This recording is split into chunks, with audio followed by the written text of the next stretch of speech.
Assalamualaikum warahmatullahi wabarakatuh.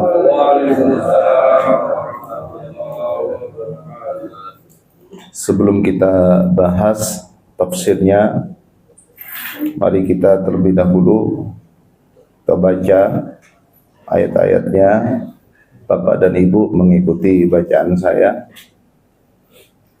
Perhatikan panjang pendeknya, makharijul hurufnya dan waqafnya.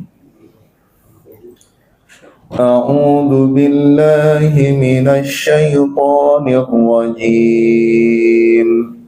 A'udzu billahi minasy syaithanir rajim.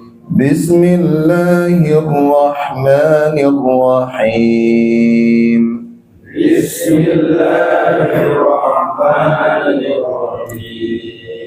Walan tarda ankal yahud walan nasara hatta tattabi'a millatahum. Walan tarda ankal yahud walan nasara hatta tattabi'a millatahum. Qul inna hudallahi huwal huda. Qul inna hudallahi huwal huda. Wa la in ittaba'ta ahwa'ahum ba'da alladhi ja'aka minal ilm. Wa la in ittaba'ta ahwa'ahum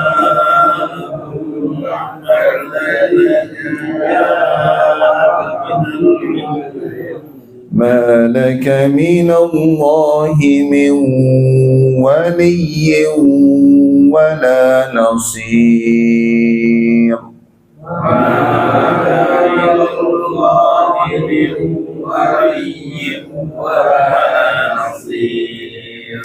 الذين آتيناهم الكتاب يتلونه حق تلاوته. الذين آتيناهم الكتاب يتلونه حق تلاوته أولئك يؤمنون به.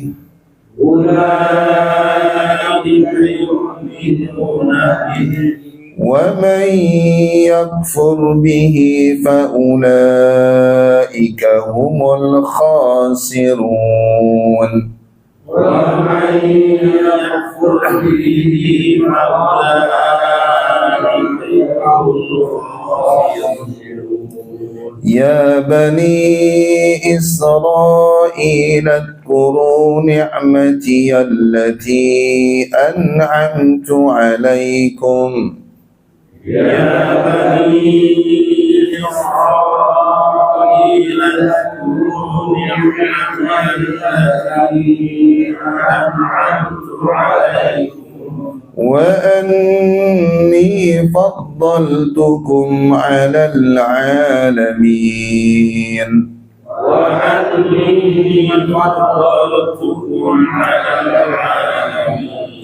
واتقوا يوما لا تجزي نفس عن نفس شيئا.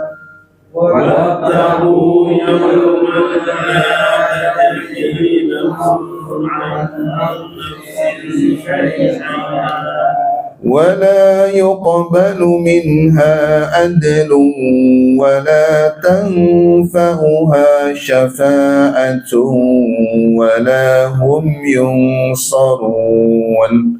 ولا يقبل منها عدل ولا تنفعها شفاعة ولا هم ينصرون. وإذ ابتلى إبراهيم ربه بكلمات فأتمهن. وإذ ابتلى إبراهيم ربه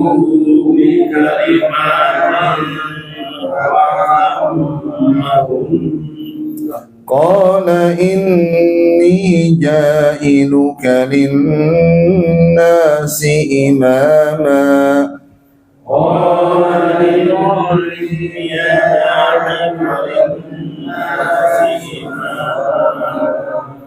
قال ومن ذريتي قال لا ينال عهد الظالمين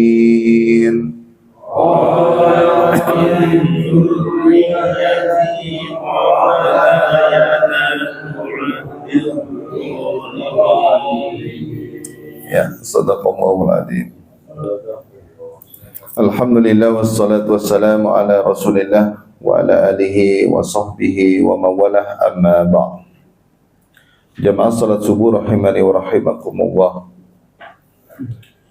Allah Subhanahu wa ta'ala berfirman, "Walan tarda ankal yahud walan nasara hatta tattabi'a millatahum." Orang-orang Yahudi dan orang-orang Nasrani tidak akan senang kepadamu hingga kamu mengikuti agama mereka. Maka di sini asbabun nuzulnya dari ayat ini, Nabi Muhammad SAW dan para sahabatnya mencoba ingin melembutkan hati orang-orang Yahudi dan orang-orang Nasrani. Nabi Muhammad dan para sahabat ingin mereka, orang-orang Yahudi dan orang-orang Nasrani, masuk ke dalam agama Islam. Tapi kata Allah Subhanahu wa ta'ala, tidak mungkin. Mereka tidak akan ridha kepadamu Muhammad, ya, tidak akan pernah suka kepadamu Muhammad sampai engkau dan umatmu mengikuti agama mereka. Jadi memang ciri dari orang-orang kafir itu, Pak, tidak mau menerima nasihat, tidak mau menerima kebenaran. Mengapa? Karena di dalam diri mereka itu, ya, di dalam hati mereka itu sudah tertutup, hatinya tertutup. Sebagaimana Allah firmankan di dalam surat Al-Baqarah yang pernah kita bahas di surat Al-Baqarah ayat yang ke-6. Innal ladzina kafaru sawa'un alaihim andartahum am lam tundirhum la yu'minun. Sesungguhnya orang-orang kafir itu sama saja, engkau beri peringatan atau engkau tidak beri peringatan, la yu'minun, mereka sama saja tidak akan beriman. Kenapa? Karena hatinya tertutup, dipenuhi dengan dosa.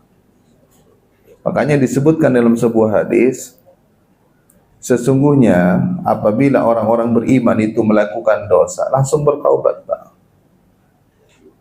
Langsung bertaubat. Kenapa? Biar noktah itu seperti kayak kalau seseorang itu melakukan dosa itu di dalam jiwanya itu ada noktah, ada titik dosa itu. Jadi kalau dia bertaubat, jadi titik noktah itu yang ada di dalam dirinya langsung secara otomatis hilang. Tapi kalau orang kafir, karena dia nggak bertobat, jadi numpuk di dalam jiwanya itu yang menyebabkan hatinya tertutup. Jadi mereka nggak akan suka, nggak akan ridho kepadamu Muhammad sampai engkau mengikuti agama mereka. Dan ternyata ajakan Nabi Muhammad SAW dan para sahabatnya ini ya ditolak oleh orang-orang kafir. Tidak berhasil. Kalau berhasil pun mereka ya karena hidayah dari Allah Subhanahu wa ta'ala. Allah yang melembutkan hatinya, Allah yang menggerakkan hatinya, kan begitu. Jadi Kadang ada di antara kita ini, saudara kita ini, itu si fulan itu masuk Islam itu karena saya. Jadi kalau ada orang yang masuk Islam itu karena Allah, Pak. Dia hanya perantara. Coba Bapak lihat, Nabi Muhammad SAW memiliki paman. Siapa pamannya? Abu Thalib. Coba kurang dekat apa Nabi Muhammad dengan pamannya? Benar kan? Kurang dekat apa? Tiap hari bersamanya, diajak berdagang, bahkan Nabi Muhammad juga dilindungi kan? Ya secara otomatis Nabi Muhammad yang ngajaklah pamannya agar masuk Islam. Apakah pamannya masuk Islam? Tidak. Meninggal pun dalam keadaan kafir, Pak. Akhirnya ketika pamannya meninggal, Nabi Muhammad itu kan bersedih. Makanya pada tahun itu disebut Amul Hazan, tahun duka cita. Karena di tahun itu Nabi Muhammad kehilangan dua orang yang paling ia cintai, Abu Thalib dengan Siti Khadijah. Karena keduanya ini, Pak, yang membelanya, yang mendukungnya untuk menyebarkan ajaran Islam. Tapi pamannya tidak ditakdirkan oleh Allah untuk masuk Islam. Sampai Nabi Muhammad menangis gitu. Kemudian turun ayat, wahai Muhammad, sesungguhnya jika engkau mencintai seseorang dan engkau cinta banget sama orang itu, tapi engkau tidak bisa memberikan hidayah. Yang memberikan hidayah itu aku, kata Allah Subhanahu wa taala. Maka di ayat ini, walan tardu ankal yahud walan nasara hatta tatabi'a millatahum. Jadi kita bisa jadikan dalil bahwa kita tidak boleh mengikuti agama mereka atau mengikuti ajaran mereka. Karena memang visi dan misi mereka itu kita yang mengikuti mereka, benar kan? Sampai kita mengikuti agama mereka. Dan ternyata mereka itu berhasil, Pak. Benar nggak? Berhasil.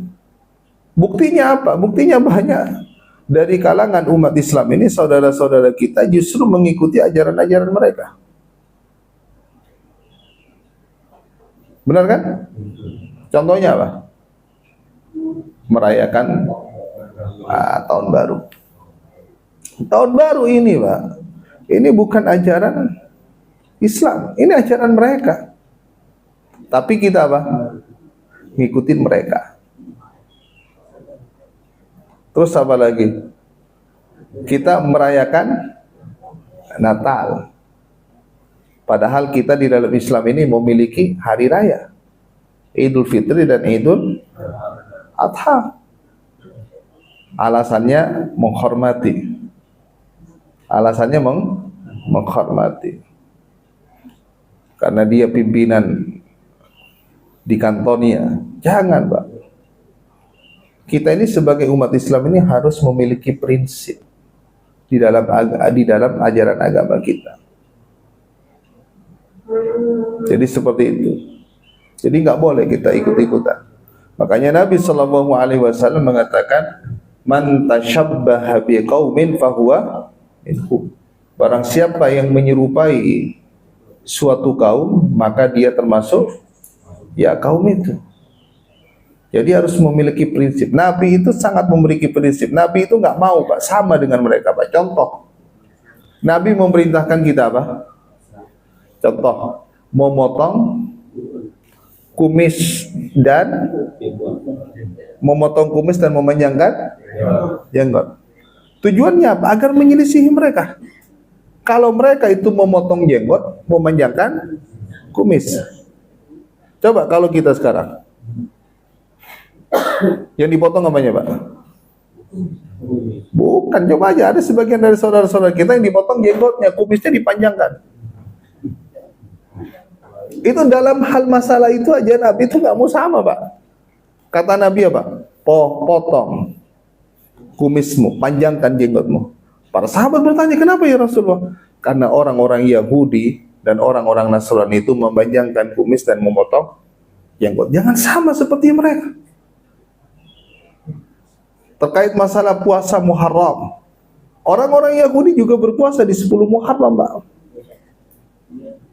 Berpuasa juga di 10 Muharram kan? Nabi memerintahkan kita umat Islam juga berpuasa. Agar menyelisihi mereka, Nabi memerintahkan apa? Puasa di tanggal 9-nya. 9, 10 atau 10, 11. Tujuannya apa? Biar nggak sama dengan mereka. Dulu kiblat kita dengan mereka sama. Sama-sama di Masjidil Aqsa. Tapi Nabi minta kepada Allah agar dipindah kiblat itu. Biar nggak sama. Ini Nabi Pak sangat memegang prinsip di dalam agamanya. Kita ini kadang mohon maaf di dalam beragama Islam ini tidak memegang prinsip.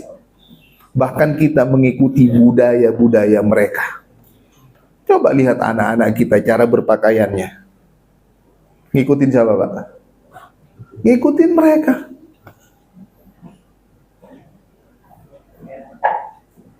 Jadi penting bagi kita menanamkan prinsip pada diri kita. Kemudian Qul inna hudallahi huwal huda. Sesungguhnya petunjuk Allah itulah petunjuk yang sebenarnya. Petunjuk Allah jelas Pak. Al-Quran. Petunjuk Allah jelas Al-Quran. Maka difirmankan oleh Allah Subhanahu wa taala, "Famanittaba'a hudaya fala yadhillu wa la yashqa." Barang siapa yang mengikuti petunjukku kata Allah, maka dia tidak akan tersesat dan tidak akan sengsara. Asalkan benar-benar mengikuti petunjuk Al-Quran. Makanya Al-Quran ini Pak tidak sekedar dibaca. Kalau Bapak Al-Quran hanya dibaca saja, berarti Bapak hanya mendapatkan ya pahala dari bacaannya, tapi Bapak nggak mendapatkan apa? Maknanya. Nggak ngerti. Apa ini? Makanya Al-Quran tidak hanya sekedar dibaca, tapi juga harus dipahami. Karena di dalamnya berisi Al-Huda itu petunjuk. Kan Al-Quran itu memiliki nama lain, di antara nama lainnya itu adalah Al-Huda, petunjuk. Maka Bapak dan Ibu ikuti petunjuk Al-Quran, insya Allah nggak akan sesat di dalam kehidupan kita. Ini janji Allah Subhanahu wa ta'ala. Kemudian wala inittaba'ta ahwa'ahum ba'dalladzi ja'aka minal ilm. Sesungguhnya jika kamu wahai Muhammad dan umatmu mengikuti kemauan mereka setelah pengetahuan datang kepadamu, nah, coba. Jadi kita ini ya ditanamkan ilmu agama ini tujuannya apa? Jangan sampai kita mengikuti mereka. Ya. Karena mereka itu Pak tidak boleh diikutin. Tidak boleh diikutin. Makanya kan kita selalu di dalam sholat kita selalu kita berdoa kepada Allah Subhanahu wa taala, ihdinas siratal mustaqim. Ya Allah, tunjukilah kami kepada jalan yang lurus. Kan begitu Pak ya? Tunjukilah kami kepada jalan yang lurus. Jalan yang lurus itu seperti apa? Jalannya siapa? Ayat yang selanjutnya. Siratal ladzina an'amta alaihim, yaitu jalannya orang-orang yang engkau beri nikmat. Siapa yang dimaksud jalan orang-orang yang diberi nikmat? Yang harus kita ikutin ini. Pak paham gak itu? Paham gak? Pernah gak dibahas surat Al-Fatihah? Sudah, cuma Bapak lupa. Ya kan? Sama Ibu lupa ya kan? Sekarang Masjid Nurul Iman, Masya Allah, kajian sekarang sudah masuk ke channel YouTube. Jadi ustadznya harus persiapan ya. Dua lagi ya kan? Nah, jadi kalau ada channel YouTube begitu Pak, ustadznya persiapan jadinya. Ya. Ya, jalannya siapa yang harus kita ikutin? Orang-orang yang diberi nikmat oleh Allah Subhanahu wa taala. Kita nyoba nyari lagi Al-Qur'an, buka surat An-Nisa. Ini Pak yang harus kita ikutin. Ya. An-Nisa sudah ayat 69. Nah.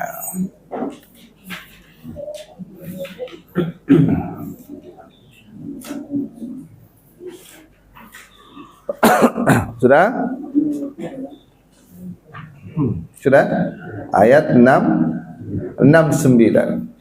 Jadi kita selalu berdoa kepada Allah, ihdinas siratal mustaqim. Ya Allah, tunjukilah kami kepada jalan yang lurus. Siratal ladzina an'amta alaihim, yaitu jalan orang-orang yang Engkau beri nikmat. Ini jalannya yang harus kita ikutin, Pak. Jalannya orang-orang yang Allah beri nikmat ini yang harus kita ikutin. Ya, siapa mereka? Difirmankan oleh Allah di dalam surat An-Nisa ayat 69. A'udzubillahi minasyaitonir rajim. Wa may yuti'illaha war rasul fa ulaika ma'al ladzina an'ama Allahu 'alaihim.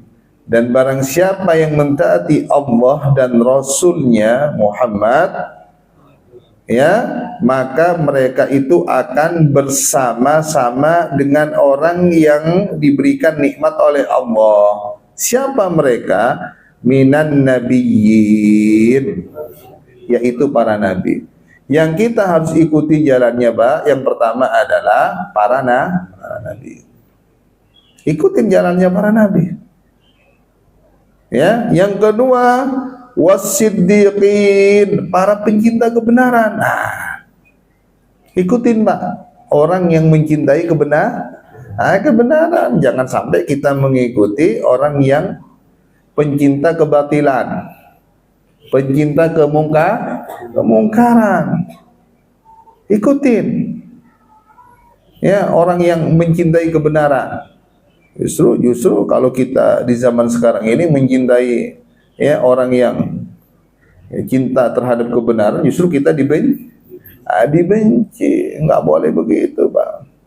Kalau orang ini benar, nggak salah, benar-benar menerapkan aturan Al-Quran dan As-Sunnah, dia menegakkan kebenaran, harus kita dukung, Pak. Kan Nabi mengatakan apa? Qulil haq walau kana murran, kan? Sampaikan yang benar walaupun itu pahit. Ya, harus Pak kita berani menyuarakan kebenaran dan mendukung orang-orang yang mencintai kebenaran. Jangan seperti mereka. Mereka itu orang-orang Yahudi dan orang-orang Nasrani itu, Pak. Cirinya, karakternya mereka, apa kata Allah? Wala talbisul haqqa bil batil wa taqtumul haqqa wa antum ta'lamun. Mereka itu suka menyembunyikan kebenaran, Pak. Mereka tahu kebenaran, tapi disembunyikan kebenaran. Makanya orang-orang Yahudi dimurkai oleh Allah Subhanahu wa taala.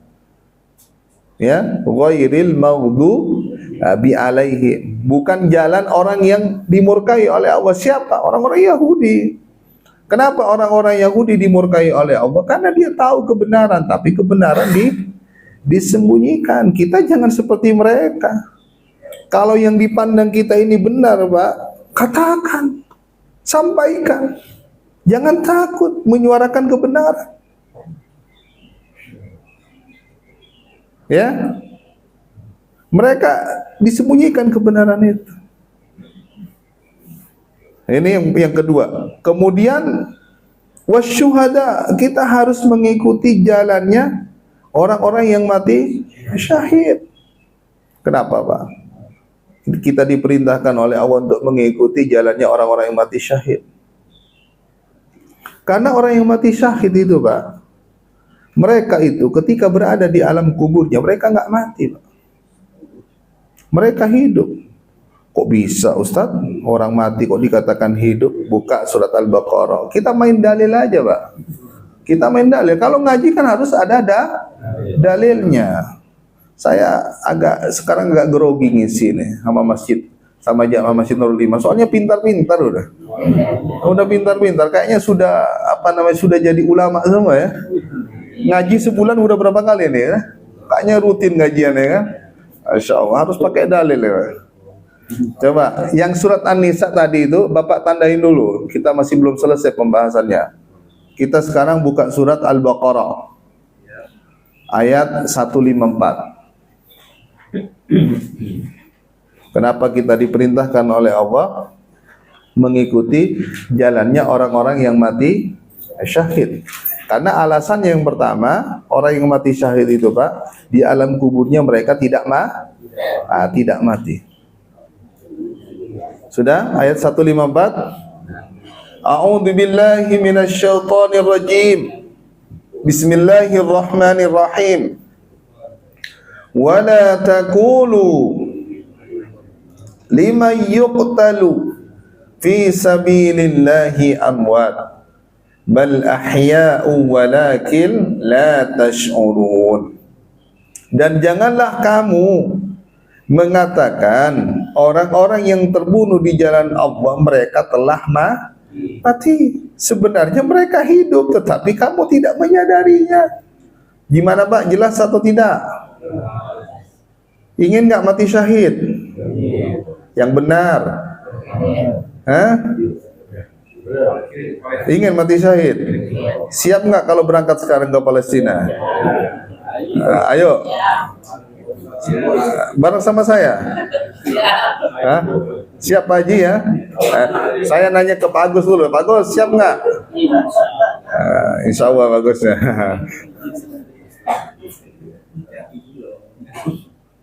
Ya. Jadi seperti itu Pak. Wala taqulu liman yuqtalu fi sabil. Tapi mati syahid itu Pak, tidak hanya sekedar berperang. Banyak mati syahid yang lain Pak. Misalnya apa? Orang yang terkena apa? Terkena wabah. Apalagi orang yang tenggelam. Apalagi orang yang sakit perut. Apalagi orang kecelakaan mencari nafkah, mati syahid. Orang yang thalabul ilmi tiba-tiba mati, itu mati syahid. Tapi kita harus tanamkan cita-cita mati syahid itu Pak. Jangan sampai di dalam diri kita nggak ada cita-cita mati syahid. Jadi tidak hanya berperang, tidak hanya berperang. Makanya saudara-saudara kita ini Pak, yang terkena wabah itu, corona itu, insya Allah mereka mati syahid. Mati syahid. Mati syahid. Ya, karena mereka terkena wabah. Jatuh dari apa namanya? Dari ketinggian, dia kerja di bangunan itu kan jatuh ke bawah. Mati syahid. Tapi Bapak jangan nekat-nekat mati naik ke atas ya itu. Kata Ustaz mati syahid. Jangan Pak.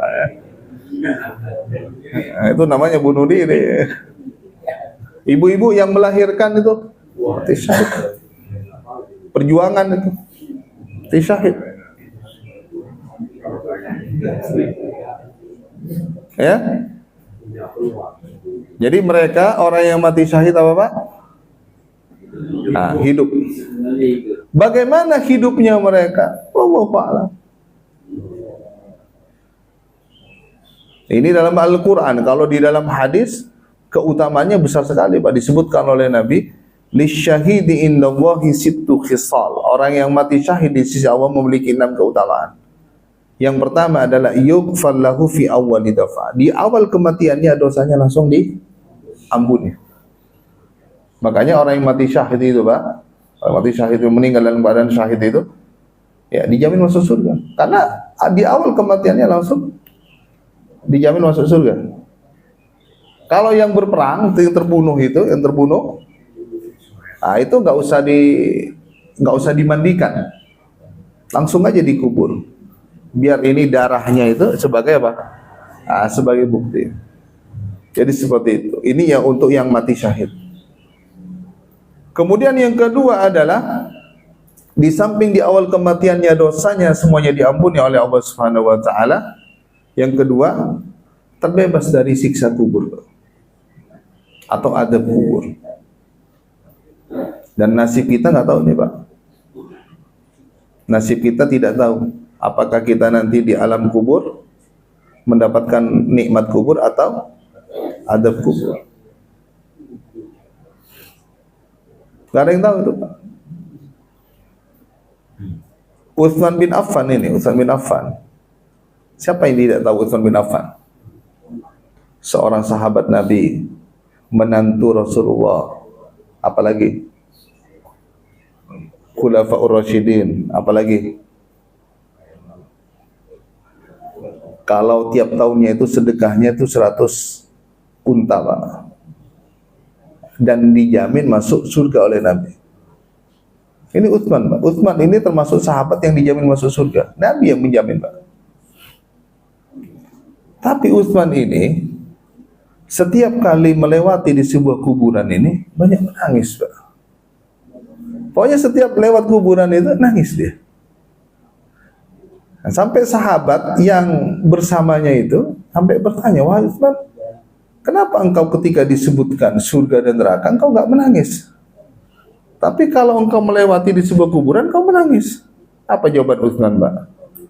Ya, sesungguhnya Nabi nggak menjaminku aku selamat dari adab kubur atau tidak. Nabi hanya menjaminku masuk surga. Ini sekelas Utsman loh, Pak. Kalau kita lewat kuburan apa, Pak?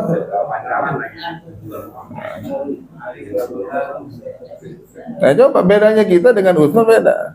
Kalau saya dulu, Pak, itu ngekos waktu kuliah, ngekos di Pasar Rebo. Itu pas kalau mau masuk ke kos-kosan saya itu saya lewat kuburan itu, Pak. Itu habis maghrib, habis sisa orang nongkrongnya di situ tuh. Nongkrongnya bil merokok, ngobrol gitu. Na'udzubillahi min dzalik, ya kan? Ya seharusnya Pak, kita setiap lewat di kuburan itu ya menangis seperti itu, Pak. Karena kita cepat atau lambat akan masuk ke alam kubur itu, dan nggak tahu nasib kita ini kan di alam kubur. Ya, nggak tahu nasib kita di alam kubur. Mendapatkan nikmat atau mendapatkan adab. Nah, sekarang kita buka lagi surat An-Nisa.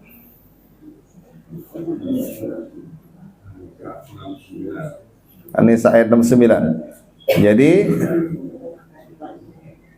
jalan yang diikutin yang ketiga itu jalannya orang-orang yang mati syahid. Yang terakhir yang harus kita ikutin jalannya as-solihin, orang-orang yang soleh. Kita berteman dengan orang yang soleh tidak akan rugi, Pak. Karena kita akan tertular kesolehannya, tertular kebaikannya. Gimana Ustaz caranya mencari teman-teman orang yang soleh? Cari di masjid, Pak. Insya Allah orang yang ahli ke masjid, insya Allah soleh. Waleh. Ada Pak Soleh sini.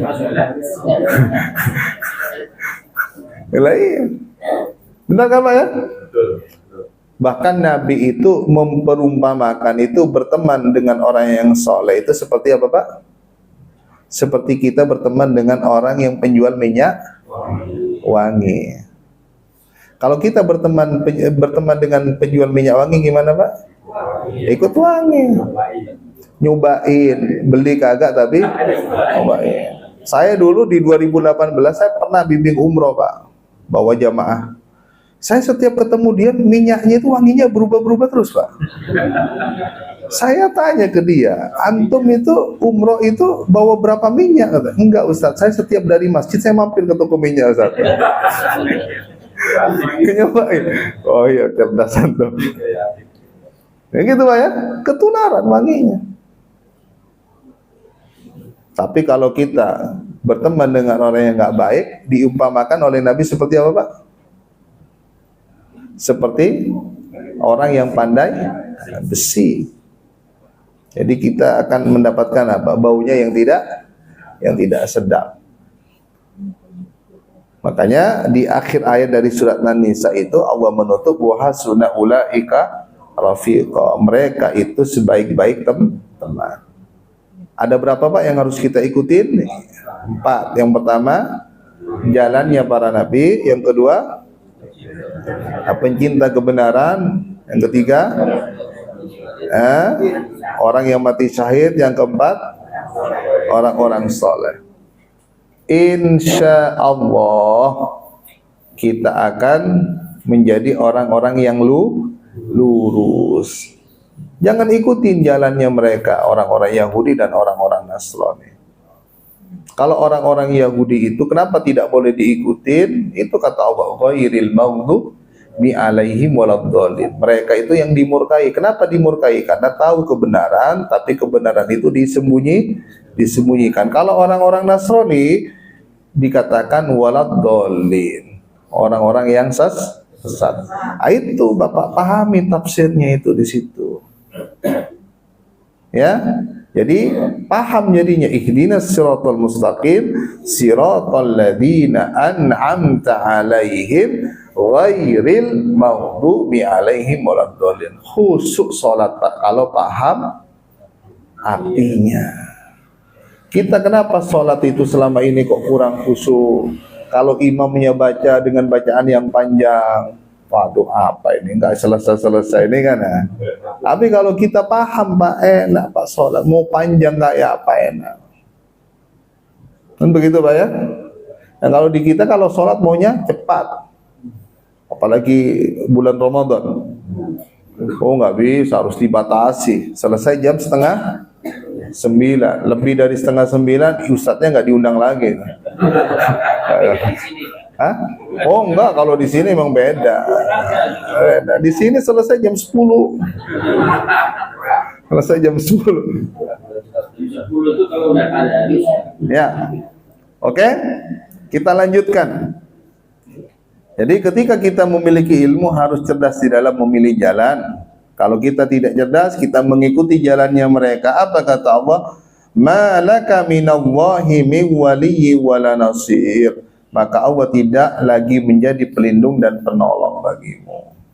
Ayat yang selanjutnya adalah alladzina atainahumul kitaba yatlunahu haqqa tilawati. Orang-orang yang telah kami berikan Alkitab kepadanya. Ya. Siapa? Ya orang-orang Yahudi dan orang-orang Nasrani. Yatluna haqqa tilawati. Mereka membacanya dengan bacaan yang sebenar, dengan bacaan yang sebenarnya. Ulaika yu'minuna bih. Mereka itu beriman kepadanya. Nah, jadi maksudnya ketika mereka ini orang-orang Yahudi dan orang-orang Nasrani itu diberikan kitab oleh Allah berupa kitab Taurat dan Injil, seharusnya mereka itu baca dengan sebenar-benarnya Pak. Maksudnya apa? Ini Bapak harus tahu perbedaan antara qiraah dengan tilawah. Pernah nggak Bapak dengar istilah qiraah sama tilawah? Pernah nggak? Nah, kalau qiraah itu hanya sekedar bacaan Pak. Bapak ini baca a'udzubillahi minasyaitonir rajim walan tardha ankal yahud walan nasara hatta tattabi'a millatahum. Habis baca Bapak selesai, itu namanya qiraah. Tapi kalau tilawah enggak, Bapak habis baca Bapak baca itu maknanya, itu namanya. Nah, kita selama ini qiraah atau tilawah? Tapi sekarang qiraah wa tilawah. Ini maksudnya saya Bapak, kalau baca Al-Quran ya diusahakan beli tafsir. Saya rekomendasikan kalau mau beli tafsir, Bapak beli tafsir Ibnu Katsir Pak. Itu bahasanya mudah, enak. Tafsir Ibnu Katsir itu bahasanya mudah.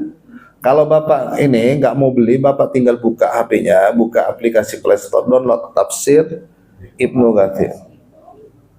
Itu ada Pak. Nah, baca terjemahannya.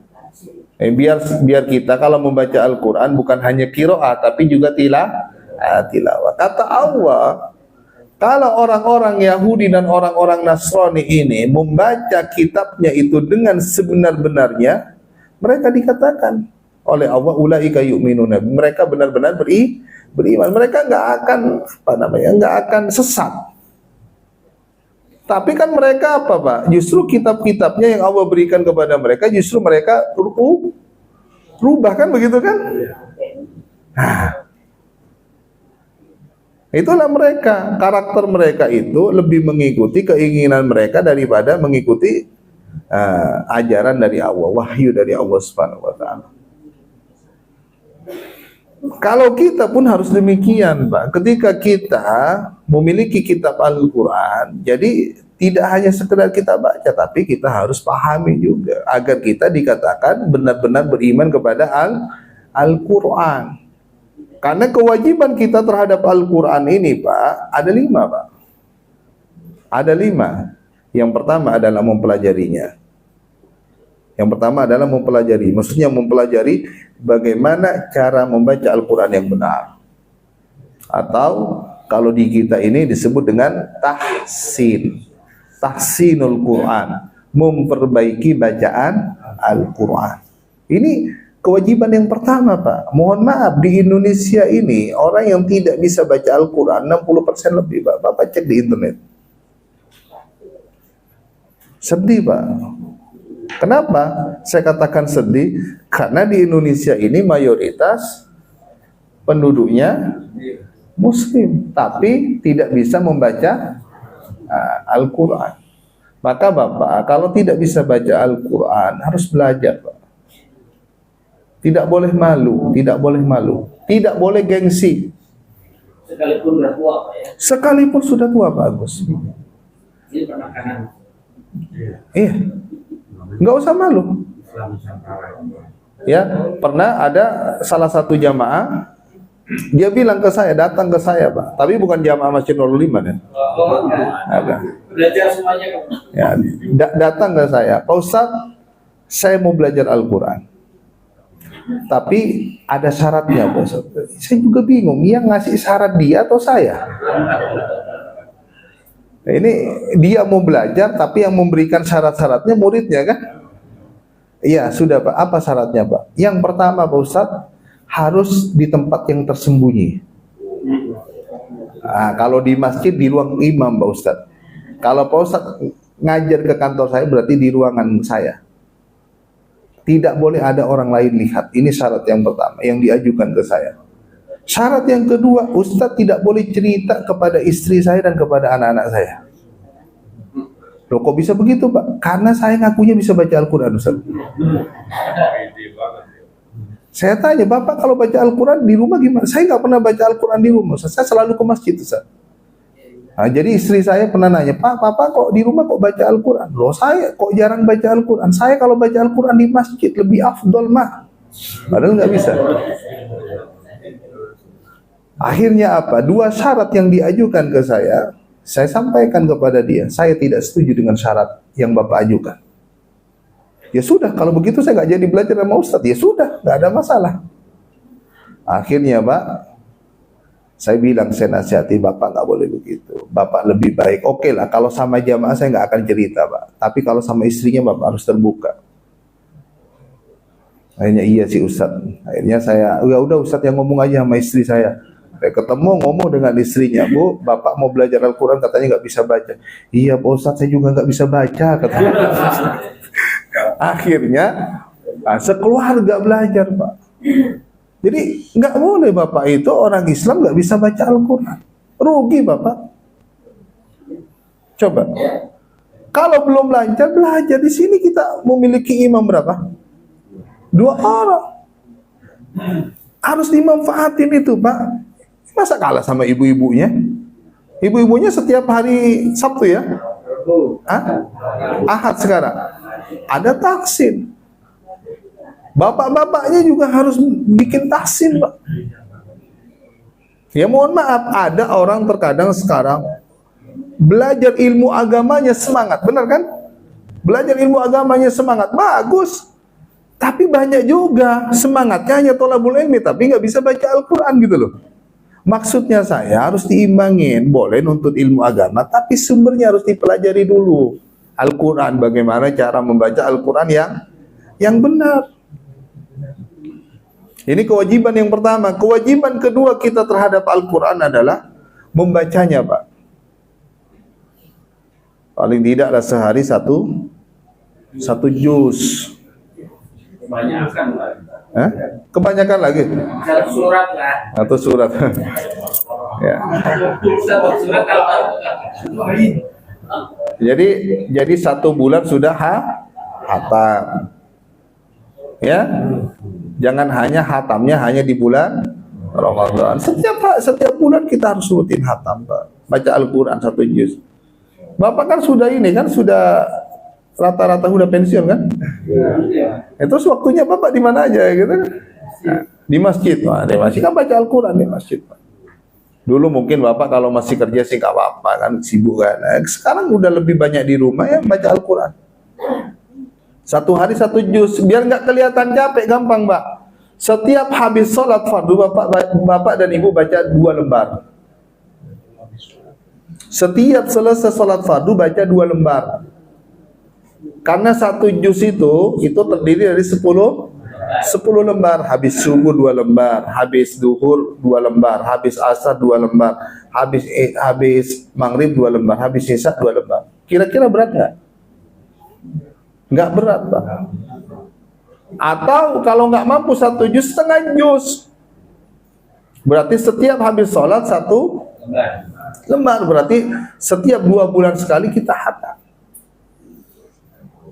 Ini kewajiban yang kedua. Kewajiban yang ketiga adalah menghafalnya. Harus ada program menghafal. Biar lebih mudah menghafal itu, Bapak dan Ibu harus benar bacaannya dulu. Kalau bacaannya masih, mohon maaf, masih panjang pendeknya salah, masih terbata-bata, menghafal susah. Makanya diperbaiki bacaannya dulu. Menghafal. Ditargetkan tahun ini harus bisa hafal juz 30 dan juz 29. Bapak sekarang hafalannya sudah sampai juz berapa? Dan Ibu? Juz 30 ya? Juz 30. Juz 30 semuanya hafal? Atau di 6 kul ya? Dihafal Al-Quran. Pokoknya berusaha. Oh, ini sekarang lucu. Kalau di Indonesia ini disuruh menghafal, yang dijadikan alasan apa, Pak? Usia, udah tua Ustaz. Jangan dipaksa. Jangan. Jadi menghafal Al-Quran itu semangat. Ya. Bapak masa kalah sama Najah? Tahu Najah? Najah itu, Pak, sama dokter itu sudah diponis lumpuh otak, Pak. Pakai kursi roda, Pak. Tapi dibimbing sama ibunya tiap hari, Pak, hafal 30 juz. Coba dites, suruh baca ayat ini, lanjutin, dia bisa, Pak. Barusan saya dapat kabar ibunya meninggal dunia, Pak. Kasihan. Ibunya meninggal dunia terkena kanker, Pak. Saya bilang ke istri saya, ini ibunya ini pahalanya luar biasa. Anaknya dibuat hafal Al-Quran 30 juz, kemudian dia diuji dengan penyakit yang berat, dia sabar itu kan, meninggal dunia. Masya Allah, pahalanya Ustaz. Tapi Bapak jangan dites Najah itu. Bisa padahal sudah diponis lumpuh otak. Fisiknya cacat. Ada di Mesir lagi yang bernama Mu'ad. Kedua matanya buta, Pak.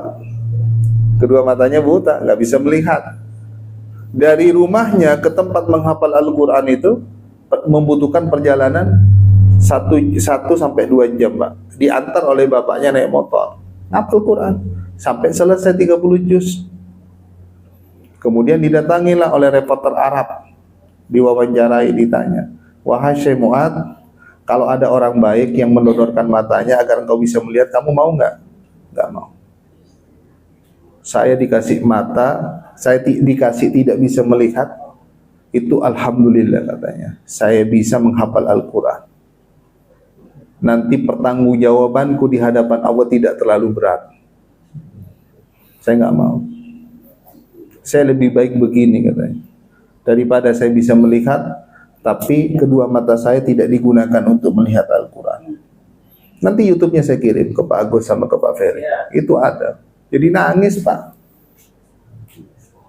Coba sekarang kita coba introspeksi diri, muhasabah diri. Kita ini memiliki fisik yang sempurna Pak. Kenapa hafalan kita selama ini masih di surat-surat itu, hanya berputar-putar di surat itu, nggak ada keinginan untuk menambah hafalan. Padahal Allah Subhanahu wa taala berfirman, "Wala qad yassarnal Qur'ana lidzikri fahal mim mudzakir." Dan sungguh kami mudahkan Al-Qur'an itu untuk dihafal. Jadi Allah yang berjanji. Ayat ini diulang di dalam surat Al-Qamar itu empat kali, Pak. Buka Bapak surat Al-Qamar nanti, ada ayat yang berbunyi, "Wala qad yassarnal Qur'ana lidzikri fahal mim mudzakir." Dan sungguh kami mudahkan Al-Qur'an itu untuk dihafal. Allah ya yang menjamin kemudahan. Kenapa kita mengatakan sulit? Menghafal Al-Quran sulit atau gampang Bapak Ibu sekalian? Barusan udah saya sampaikan kan, di dalam surat Al-Qamar Allah Subhanahu wa taala berfirman, dan sungguh kami mudahkan Al-Quran untuk dihafal. Mudah atau sulit?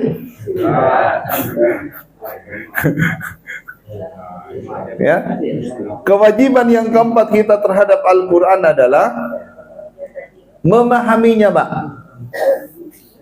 Memahami Al-Quran ini banyak cara, Pak. Bisa dengan kajian seperti ini, bisa juga dengan belajar bahasa Arab.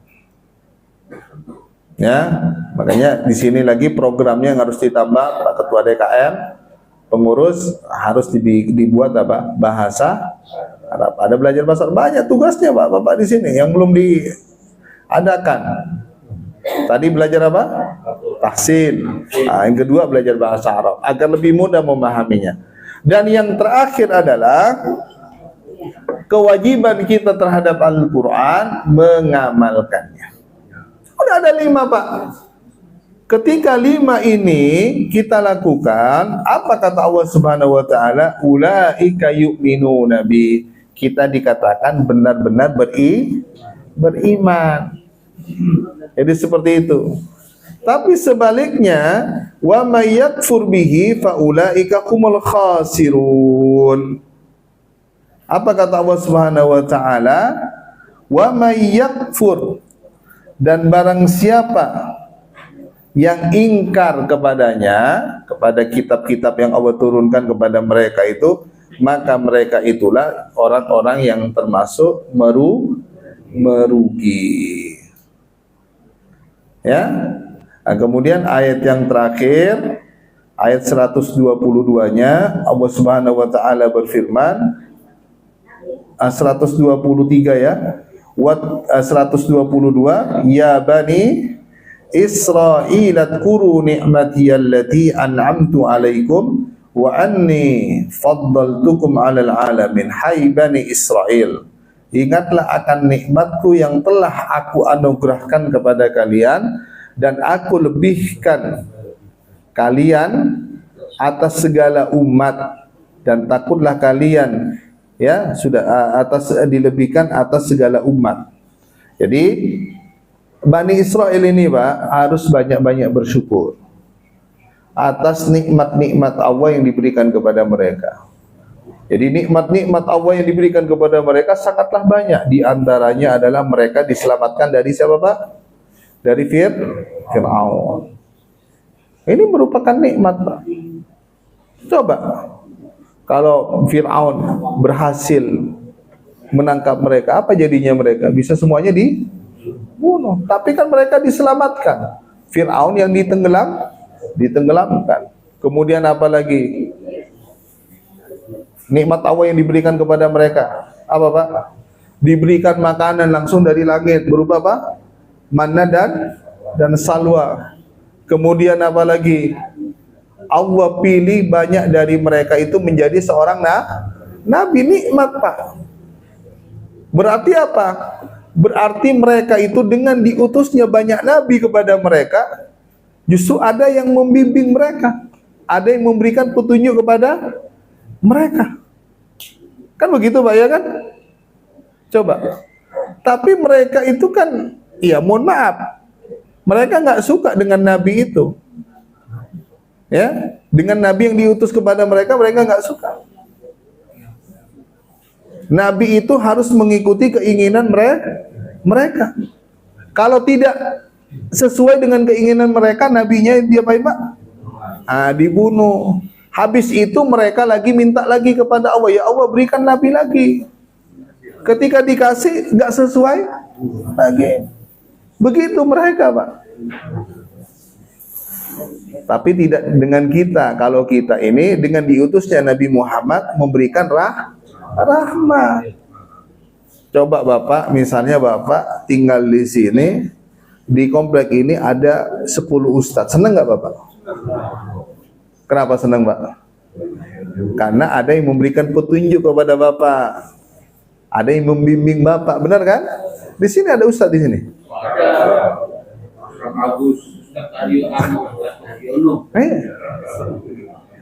Itu ada di Depok, Pak, di Depok, di perumahan Timah di Depok itu. Itu ada sekitar 15 ustadz kumpul di situ, Pak. Itu Masya Allah itu, Pak. Seneng, Pak, warganya itu, Pak. Kenapa? Anaknya ada yang ngajarin ngaji. Masjidnya nggak usah susah-susah cari ustadz keluar-keluar. Benar kan? Membimbing. Misalnya ada bapak, ada masalah misalnya terkait masalah waris, tinggal datang ke ustadznya, silaturahmi. Benar kan? Ada yang nggak tahu tentang persoalan agama, nanya ke ustadznya. Itu hikmahnya, Pak. Di sini juga ada banyak, tapi masih calon. Masih calon ya. Seperti itu. Ada kursus ya? Enggak, saran saya kalau jadi ustadz jangan kursus, Pak, belajar, Pak. Kalau kursus kayaknya waktunya terbatas banget ya. 1 tahun jadi ustadz ya. Itu, Pak. Mereka seharusnya Bani Israel itu bersyukur. Kenapa? Karena Allah banyak utus nabi dari kalangan mereka. Tidak terhitung jumlahnya, Pak. Karena apa, Pak? Karena saking kasih sayangnya Allah kepada mereka. Tapi mereka begitu ingkar, dibunuh nabi itu, Pak. Enggak sesuai dibunuh. Kemudian apa lagi? Dilebihkan, Pak, pada saat itu dari kelompok-kelompok yang lain. Itu Bani Israel. Tapi karena mereka kurang bersyukur, ya akhirnya mereka dikatakan oleh Allah Subhanahu wa taala seburuk-buruk makhluk. Dalilnya mana, Pak? Dalilnya ada di surat Al-Bayyinah ayat yang ke-6. Innal ladzina kafaru min ahlil kitabi wal musyrikina fi nari jahannama khalidina fiha ulaika hum, jangan khairul bariyah, syarrul bariyah. Bapak kayaknya mikir ke situ. Syarrul bariyah. Sesungguhnya orang-orang kafir dari golongan ahlul kitab. Ahlul kitab itu berarti apa? Yahudi dan Nasrani. Dan orang-orang musyrik di Arab, mereka kekal di dalam neraka. Mereka itulah seburuk-buruk makhluk. Salah satunya apa? Tidak bersyukur atas nikmat yang Allah berikan kepada mereka. Mungkin ini dapat saya sampaikan 3 ayat. Insya Allah kita lanjutkan di pertemuan berikutnya. Kita tutup dengan doa kafatul majelis. Subhanakallahumma wa bihamdika asyhadu an la ilaha illa anta astaghfiruka wa atubu ilaik. Assalamualaikum warahmatullahi wabarakatuh.